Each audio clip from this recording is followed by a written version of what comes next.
Regulations are technically extremely challenging, and perhaps we will struggle. Whilst Tetsushi Kakuda, the F1 project lead, said the electrification side is progressing as planned, however, that is not necessarily the case for the internal combustion engine. Neither quite fills me with hope. The first signs of these problems started to be discussed when, all of a sudden last season, Andy Cowell was removed from his team principal role and pushed towards working directly with Honda and Aramco towards the end of the 2025 season. It has to be remembered that whilst Honda were still technically involved with Red Bull until the end of last season, they only stuck around because of the engine freeze that was in effect due to the FIA regulations, and the Honda team that produced the Red Bull power unit technically withdrew from F1 at the end of 2021, only then deciding to come back and partner with Aston Martin in 2023, meaning a lot of the team moved on, and the engineers that were working in Honda's F1 division ended up either moving to other Honda projects or to other F1 teams, namely Red Bull, to help them produce their new powertrains with Ford. So this Aston Martin Honda team that is producing their engine is basically starting up again from scratch. On top of that, the Honda team seems to have missed that compression ratio trick.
Mentioned earlier on in the video when talking about the Mercedes engines for next year, and I know that Andy Cowell was the man who was in charge of Mercedes and their domination at the beginning of the turbo hybrid era when it came to the engine side of things, but whether or not he can get this new Honda engine to be at least on par with the rest of the pack in a month or so's time sounds like it's going to be a really difficult job. Then there's Williams, who you might realise aren't on the thumbnail because out of nowhere they announced a couple of days ago that they aren't even going to be at Barcelona testing. And I was so ready to be positive about Williams this season. Since James Vowles joined the team, he's said over and over again that 2026 was going to be the year that we could really judge Williams, and all the talk of ripping up the rule book and breaking everything over the last few years to modernise the team's working practices whilst bringing in key figureheads from other teams in preparation for 2026 specifically, and well, we finally get here and they fail to make the car in time for testing. Hundreds of millions of investment into the team's infrastructure, convincing Carlos Sainz where Audi and Alpine couldn't, sacrificing the 2025 season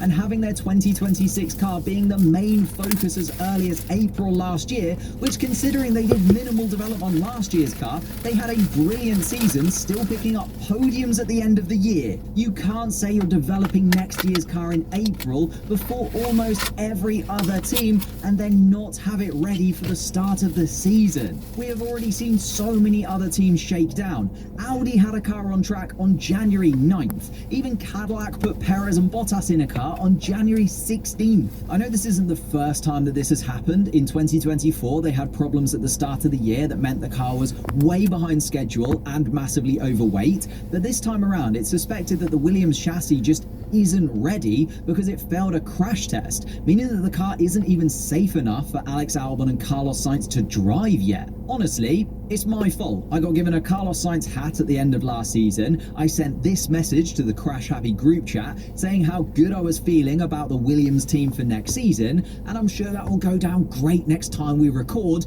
Like, honestly, if you're a Williams fan, I am so sorry. Maybe you can support the other underdog who seems to be making positive steps forwards in Sauber, who have finally been taken over by Audi, because unlike Williams, they were the first team to get their car out on track, and the team have been discussing how it feels ahead of the game by running its car out on track earlier than any of the other 2026 teams. And I'm inclined to agree with them, because as I mentioned kind of when I was talking about Aston Martin, when you're building a team completely by yourself without any customer parts for the first time, it's a big undertaking.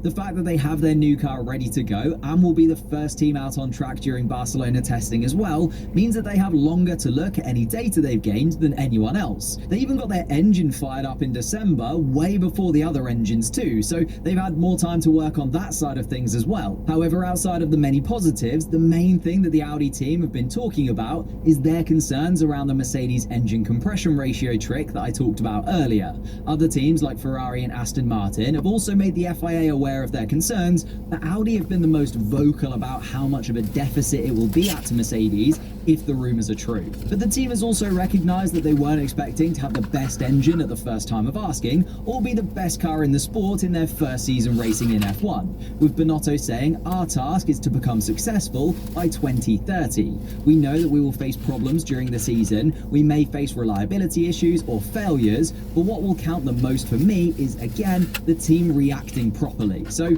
there's no pressure on Audi to be winning races or winning championships yet, which I don't think can be the case for Red Bull, because although they're also building their own power unit with the help of Ford and without the help of Honda for the first time, and the team behind the scenes looks very different to the team which started and dominated the last rule change, there is one man who is still there and is still very important, and that's Max Verstappen. I know this video has been more about the technical side of the sport rather than the drivers themselves, but the four-time world champion was already being linked away from Red Bull last season, with Aston Martin and Mercedes and even Audi keen to offer Max an insane contract to try and get him into one of their seats. And in my opinion, Max did the right thing staying at Red Bull for at least the first year of this regulation cycle, so that he can see which team has actually adapted to the new regulations best before deciding where he'll spend the next stint of his Formula One career. But the biggest rumour surrounding Red Bull is always going to be around if they can keep Max Verstappen, whilst other teams are constantly offering him routes away from the Red Bull team.